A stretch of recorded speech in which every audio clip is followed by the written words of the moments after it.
বিসমিল্লাহির রহমানির রহিম। সম্মানিত সাংবাদিক বন্ধুগণ, আপনারা ইতিমধ্যেই অবগত হয়েছেন United Nations electoral needs assessment মিশনের একটি প্রতিনিধি দল বাংলাদেশে এসেছেন। এই প্রতিনিধি দলের সাথে বাংলাদেশ জামাত ইসলামীর প্রতিনিধি দলের বৈঠক হয়েছে। বৈঠকে উপস্থিত ছিলেন বাংলাদেশ জামাত ইসলামীর সম্মানিত নায়েব আমির ডাক্তার আব্দুল মোহাম্মদ তাহের, সাবেক এমপি, আমাদের নির্বাহী পরিষদের সম্মানিত সদস্য জনাব সাইফুল আলম খান মিলন, সংগঠনের অ্যাসিস্ট্যান্ট সেক্রেটারি জেনারেল জনাব এহসানুল মাহবুব জুবাইর। প্রিয় সাংবাদিক বন্ধুগণ, এই বৈঠকে যে আলোচনা হয়েছে তার একটি সংক্ষিপ্ত বক্তব্য আপনাদের সামনে এখন তুলে ধরছেন বাংলাদেশ জামাত ইসলামীর প্রতিনিধি দলের সম্মানিত নেতা, সাবেক এমপি, নায়েবে আমির ডাক্তার সৈয়দ আব্দুল মোহাম্মদ তাহের। আর এখন যিনি প্রোগ্রাম পরিচালনা করছেন উনি হচ্ছেন অ্যাডভোকেট মতিউর রহমান আখন, জামাত ইসলামীর কেন্দ্রীয় প্রেস অ্যান্ড মিডিয়া সেক্রেটারি। বিসমিল্লাহির রহমানির রহিম। নাহমাদুহু ওয়া নুসাল্লি আলা রাসূলিল কারীম। সম্মানিত শ্রদ্ধেয় সাংবাদিক বন্ধুগণ, আসসালামু আলাইকুম ওয়া রাহমাতুল্লাহ। আপনারা ইতিমধ্যে জেনেছেন যে United Nations need assessment mission, যেটা ইলেকশনের ব্যাপারে ইলেকটোরাল নিড অ্যাসেসমেন্ট মিশন বাংলাদেশে সফর করছেন এবং তারা বিভিন্ন স্টেক হোল্ডারদের সাথে কথা বলেছেন। আজকে 12:30টায় জামাত ইসলামীর সাথে তাদের সময় ফিক্স করা ছিল এবং সেই হিসাবে আমরা 4 জনের ডেলিগেশন এখানে আসছি।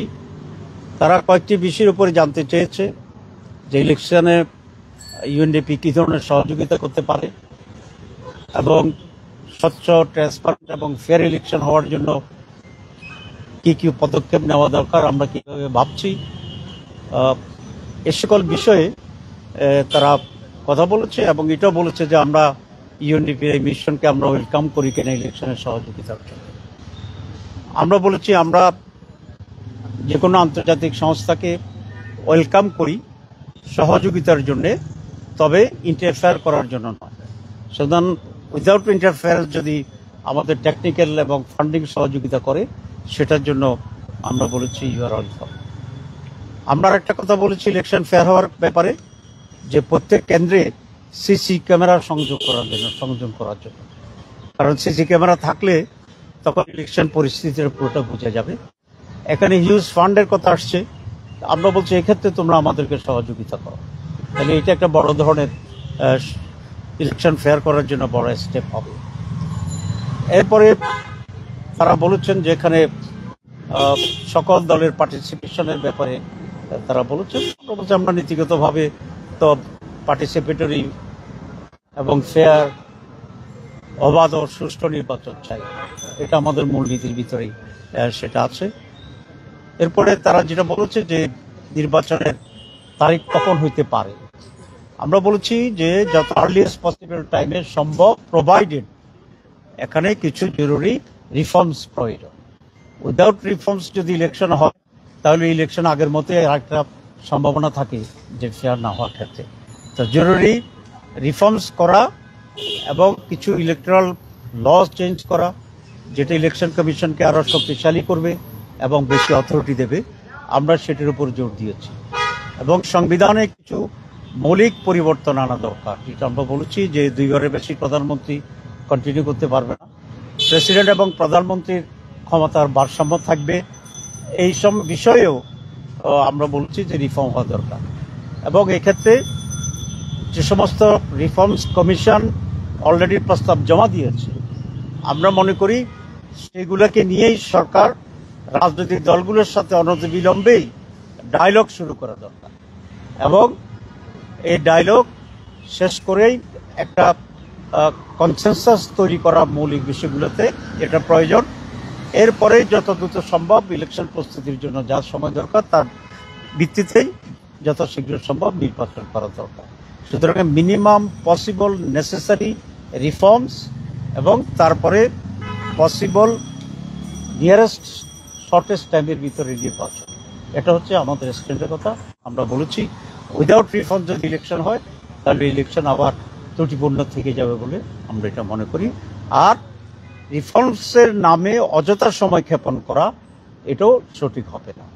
সুতরাং এই স্ট্যান্ডার্ড আমরা বলেছি এবং তারা অন্যদের কাছ থেকে শুনতে চাচ্ছেন, আমরা এটা ক্লিয়ার করেছি।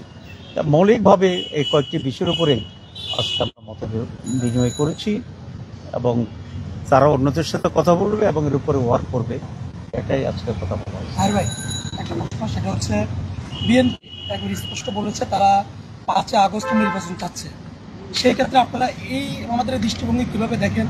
এতদিন তো অনির্দিষ্ট একটা টাইম ছিল, একেবারে টাইমে যে 5 আগস্ট নির্বাচনটা তারা চাচ্ছে, এটার সাথে আপনারা সহমত কিনা বা আপনারা এটাকে কিভাবে দেখছেন? আরেকটা যুক্ত করে দিতে হবে ওর সাথে, সেটা হচ্ছে যে আগে জাতীয় ইলেকশন না আগে স্থানীয় নির্বাচন, এটার ব্যাপারেও যদি আপনাদের অবস্থান। জি, প্রথম কথা হচ্ছে বিএনপি বাংলাদেশের একটি বড় দল, তারা নির্বাচনের ব্যাপারে তাদের নিজস্ব দৃষ্টিভঙ্গি আছে এবং সেই হিসাবে তাদের বক্তব্য রেখেছেন। আর আমরা যেটা বলেছি যে প্রয়োজনীয় রিফর্মস করে যথাশীঘ্রই সম্ভব নির্বাচন দেওয়ার জন্য, এটাই আমাদের। সেখানে বলেছেন যে সকল দলের যারা নির্বাচনে অংশ পার্টিসিপেট একটা নির্বাচন হবে সকল দলের। আওয়ামী লীগ এখনো নিষিদ্ধ করা হয়নি, আওয়ামী লীগ নিয়ে কোনো আলোচনা হয়েছে কিনা? আপনারা মনে করেন কিনা আওয়ামী লীগ যেহেতু নিষিদ্ধ এখনো করা হয়নি, তারা নির্বাচন না, আমরা তো এটা পিপলস উইলসে এবং এনভায়রনমেন্ট উইলসে পরিস্থিতি কি দাঁড়ায়, সেখানে পরিস্থিতি এবং জনগণের যে মতামত এবং ম্যান্ডেট থাকবে সেটাই আমাদের জন্য। এখানে আমাদের নিজস্ব বিশেষ কোনো স্ট্যান্ড নেই। জাতিসংঘের পক্ষ থেকে আলোচনা উঠেছে না, তারা খুব সিরিয়াসলি জিজ্ঞেস করছে সকালে দাঁড়াতে পারবে না। আমরা বলেছি যে জামাত ইসলামী কোনো দলের পক্ষে বিপক্ষের আইনগত কোনো বিষয় নিয়ে আমরা কোনো মতামত আমরা দিচ্ছি না। এটা জনগণ উইল ডিসাইড এবং society will decide, environment will decide, situation will decide. স্থানীয় সরকার আগে নাকি জাতীয় নির্বাচন, এই বিষয়টাকে আপনারা এই বিষয়টি আমরা অবজার্ভ করছি। আমরা এখন এই বিষয়ে চূড়ান্ত কোনো মত স্থির করিনি, আমরা আলোচনা করব এবং তারপরে আমাদের দৃষ্টিভঙ্গি আমরা প্রকাশ করব। আর ভাই, নির্বাচন সংস্কার কমিশন যারা আছে তাদের একটা রিপোর্টে বলেছে যে তত্ত্বাবধায়ক সরকার হবে এবং তত্ত্বাবধায়ক সরকারের অধীনে স্থানীয় এবং জাতীয় নির্বাচনগুলো হবে। তার মানে আলটিমেটলি দলীয় সরকারের অধীনে নির্বাচনটা থাকে না। এই প্রস্তাবনাটাকে আপনারা কি ভাবেন? এটা তো আমাদের একেবারেই মৌলিক দাবি। আপনার এর আগে যে কেয়ারটেকার সরকারের যে দাবি উত্থাপন, তো প্রথমে জামাত ইসলামী করেছে, পরে অন্যান্য দল এটাকে সাপোর্ট দিয়েছে, আমরা এর জন্য আন্দোলন করেছি এবং এটাকে সংবিধানের সংযোজিত হয়েছিল। কিন্তু আনফর্চুনেটলি আওয়ামী লীগ এসে তারাও আন্দোলন করেছিল আমাদের সাথে কেয়ারটেকারের জন্য, নিজের সুবিধার জন্য তারা এটাকে উগ্র করেছে। সুতরাং কেয়ারটেকার সরকারের অধীনে নির্বাচন হইতে হবে, এটা আমাদের মৌলিক দাবি এবং এটাই হইতে হবে। আগামী নির্বাচন কেয়ারটেকার সরকার obviously. Thank you very much.